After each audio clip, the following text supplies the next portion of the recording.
এখন ঘড়িতে বাজে 5টা 14।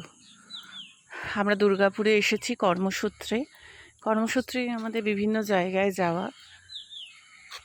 ভোরবেলা মনে হলো একটুখানি মর্নিং ওয়াক করে আসি, সেই হিসেবেই এত সুন্দর একটা পরিবেশে বেরোনো। কলকাতায় এই পরিবেশটা আমরা পাই না। চারিদিকে সবুজ জঙ্গল, একটা অদ্ভুত মনোরম পরিবেশ।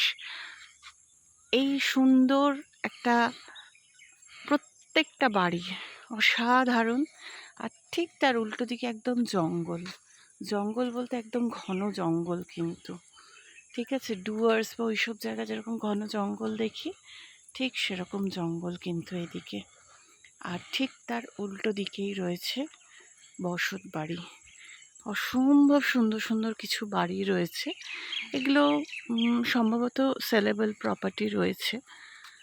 তো সেটা যাই হোক না কেন, রাস্তায় জনপ্রাণী শূন্য, এক দুটো গাড়ি যাচ্ছে, যেটা এই টাইমে কলকাতা শহরে আমরা ভাবতেই পারি না।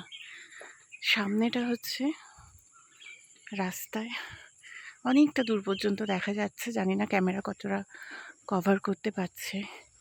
ভদ্রলোক নিজের বাড়িতে গাছে জল দিচ্ছেন, পরিচর্যা করছেন। বাড়িটা একটা অদ্ভুত সুন্দর বাড়ি, মানে বাড়িগুলো দেখেই রীতিমতো মন ভালো হয়ে যাচ্ছে। এই দিকটা পুরোটা বসত বাড়ি, তার উল্টো দিকে দেখুন পুরো ঘন জঙ্গল। কলকাতা শহরে আমরা ভাবতেই পারি না যে এরকম জায়গা কি করে থাকবো। আর সামনে দেখুন একটা সুদূর প্রসারিত রাস্তা, দূরে একজন দুজন লোক দেখা যাচ্ছে, যদিও অনেকটা সকাল, কিন্তু তবু জনপ্রাণী খুব কমই দেখা যায়। বসত বাড়ি আছে ঠিকই কথা,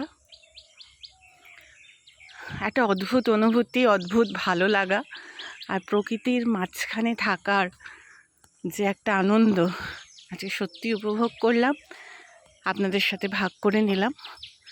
আবার আসবো, যাওয়ার পথে আরও কিছু বাড়িগুলো দেখাই।